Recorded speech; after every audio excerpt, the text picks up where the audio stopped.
Hey guys, welcome to episode 2 of Mysteries and News. Today we're going to cover a couple crazy things like Darpa investigating accelerated learning, a mysterious beach returning after 30 years, and an experimental space plane. Hope you guys enjoy it. Follow us on Facebook, give us a like, subscribe, and tell a friend.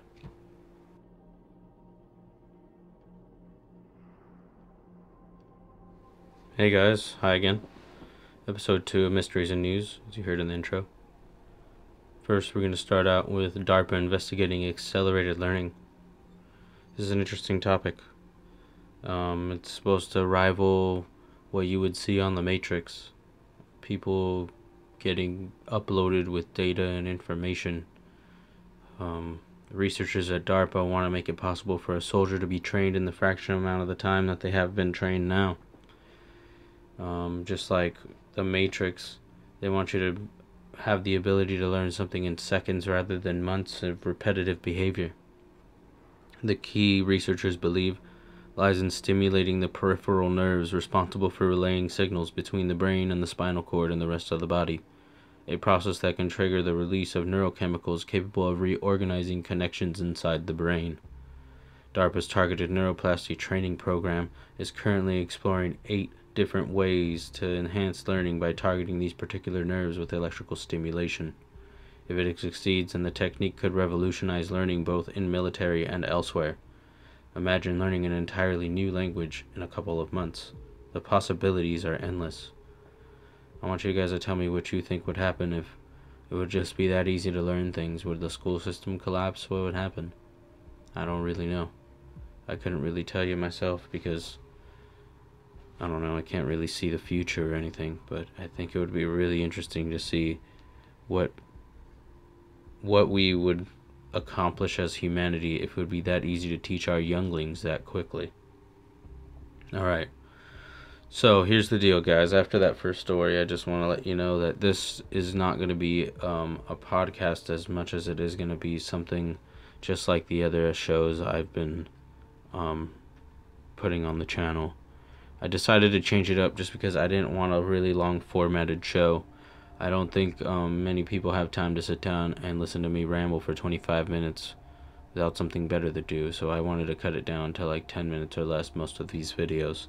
And if the demand grows, then I'll probably decide to up the ante a little bit with some more extensive stuff.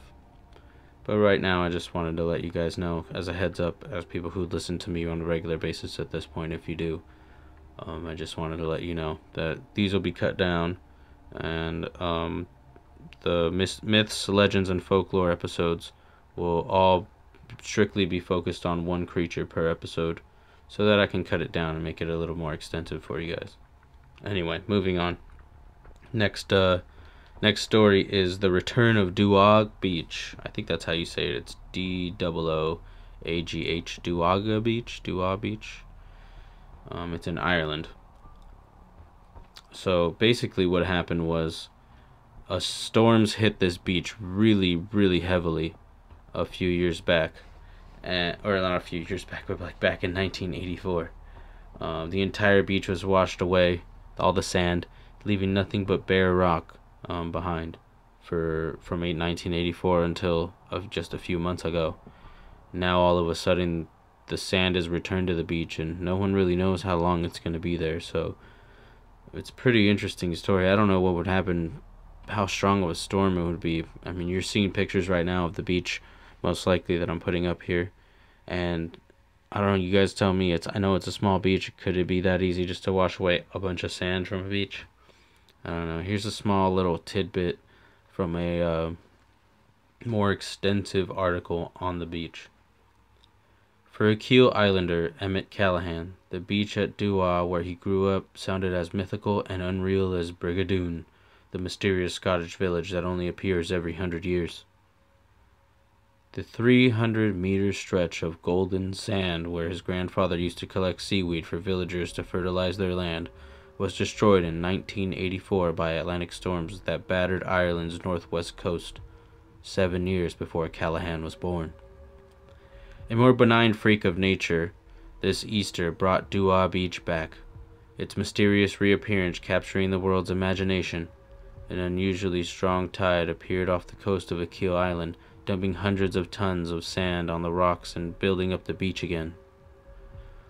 So, that's a small article from The Guardian, small piece of it. I put the link down there if you guys want to read the rest of it. It's pretty long and it goes into this guy's life and people who live in the area. It's pretty extensive, but we're going to move on from Dooagh Beach. It's nice for Ireland to have a nice little beach again. They even mentioned that there's 5 beaches already in the area, and it would be nice if that would be the 6th beach to stay, but nobody really knows if another crazy storm will hit and that beach will be gone again like it was prior. Alright, story number 3. California, the home of the UFO. More UFOs have been reported over California than any other U.S. state, claims a new book on UFO encounters. The authors of the book UFO Sightings Desk Reference analyzed more than 120,000 UFO sighting reports submitted to the MUFON network, as we've discussed before in the last episode, and the National UFO Reporting Center. MUFON, if you don't know, is the Mutual UFO Network. California easily came out on top with 16,000 sightings between 2001 and 2015. We found that UFOs were sighted in every country in the United States, or every county in the United States. Every county had at least one sighting sometime in the last 15 years. Exactly why California has produced the most reports remains unclear. However, Cheryl Costa, the author of the book, believes that the state's good weather, which encourages people to be outdoors longer, may be a major factor. So basically, California being beautiful and having beautiful weather makes us stay outside a little longer. That makes sense. Within the state itself, Santa Clara County saw the most sightings with 569 reports, while Alameda County came in second with 518. Third place, of course, was San Francisco with 327. I say of course because San Francisco always has to be in the mainstream of everything, right? I'm from San Diego. I got a little beef. No, I'm just kidding. Within the state itself, right? We gotta have some beef within the state itself. Anyway, most people were very sincere about what they reported, about what they think they saw, said Costa. They weren't jerking us around. But we understand the only proof some people are going to accept is a spaceship cracked up in the mall parking lot. Response to those stats were strong, she said. So when her spouse and co-author Linda Miller, Costa, got the idea of working through the reports to see just how far down they could drill for every state in the county, they started digging. The end result a year later is a 374-page desk reference. Jesus, they did a lot of research. She said there's been more than 120,000 sightings since 2001, from 2001 to 2015, basically, so since 2001 minus 2 years. Jesus, man. So at this point, I just wanted to go on MUFON website and the National UFO Reporting Center website and just read you guys a couple encounters that have happened here in the last week or so here in California, just so that you know. These are all within the last 2 days or so. So this was the 15th of May at 1:20 a.m. It lasted 1 to 2 minutes, this guy says. A small yellow, orange, red ball floating in the sky for about 3 minutes after it disappeared. I was sleeping, but my mom went out to get her phone in the car, and she woke me and my sister up. It looked kind of like a fireball in the sky or something. My mom and sister said it was bigger before I came out. After I came out, it sort of looked just like a small ball in the sky, an orange reddish color. It started to blink and flicker. Then it just turned off completely. It was visible afterwards, but then it got lost in the clouds. Not sure if it was a UFO or a plane. But I looked up orange and yellow lights, and the pictures that came up looked similar to what I saw. So that was one of them. These are kind of interesting. I like to go through here every once in a while when I'm in a rabbit hole and just kind of see what people say they saw. Here's one from the 14th at 4:20 a.m. A little orange circular light in the sky seemed to be to the left of LAX airport. Seeing it from Whittier with my binoculars. Came inside to look it up on the internet, went back outside a couple minutes later and it was gone. Looked like a small sun behind some clouds.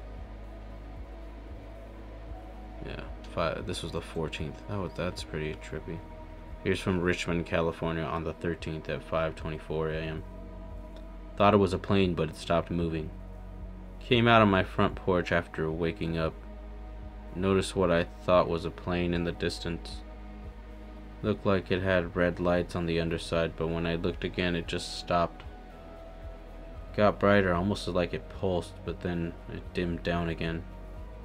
I woke my husband up. He couldn't figure out anything either. It's been sitting in the same spot for almost an hour over Albany. It's far too bright and low to be a star.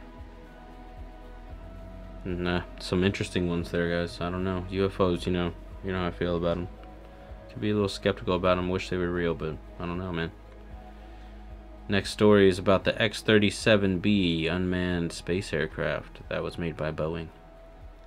The Air Force posted tweets that the X37B spacecraft landed Sunday morning at the Kennedy Space Center in Cape Canaveral after 718 days in orbit.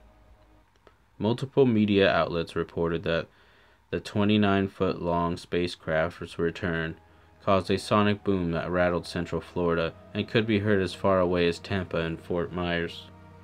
That's crazy, man. Fucking sonic boom that could be heard in 2 counties. It's the spacecraft's first landing in Florida. Previous X-37 missions have landed it at Vandenberg Air Force Base in California. The Boeing X-37, also known as the Orbital Test Vehicle, is a reusable unmanned spacecraft. It is boosted into space by a launch vehicle, then re-enters Earth's atmosphere and lands as a space plane.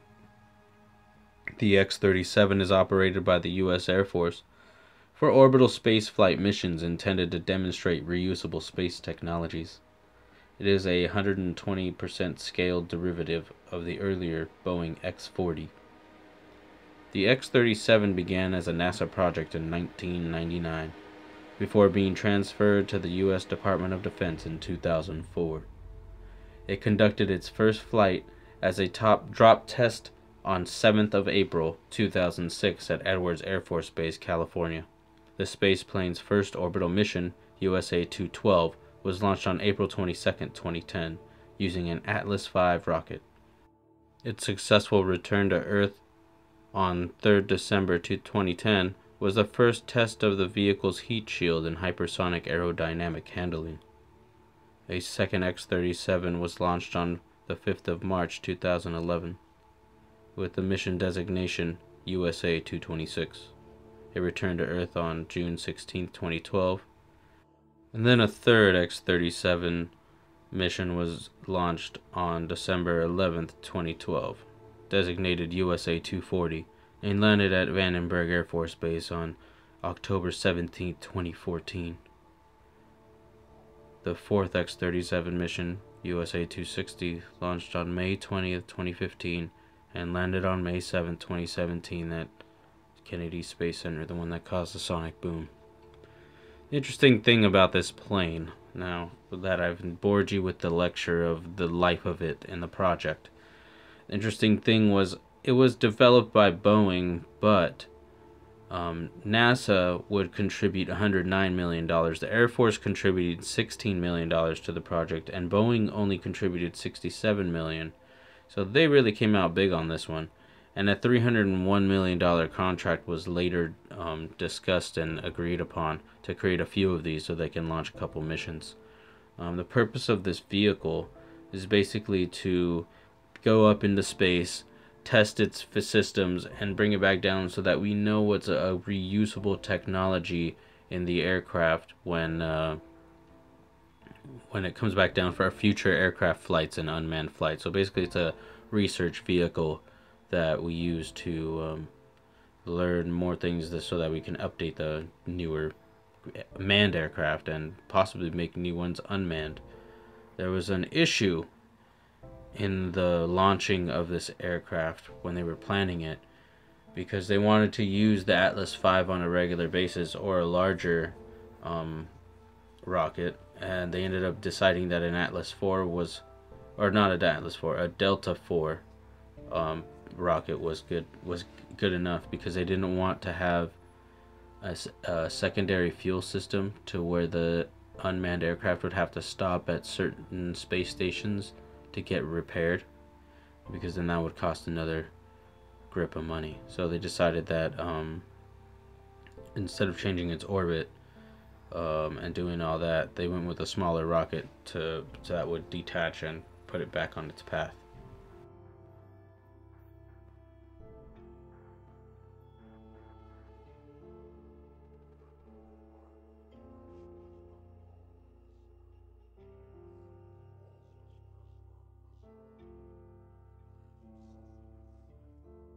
Hey guys, thanks for tuning into the second episode of Mysteries and News. I hope you guys enjoyed some of those interesting stories.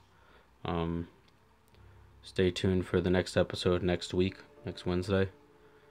And stay tuned for new content pretty much daily. I love you all, and leave a like, subscribe, follow us on Facebook, and tell a friend, interact with us, tell us what you want to hear about, tell us some scary stories you want to hear. If you want to submit your own scary true story, email us at insomniaccity@gmail.com. Thanks again, guys. Don't be afraid. It's just the dark.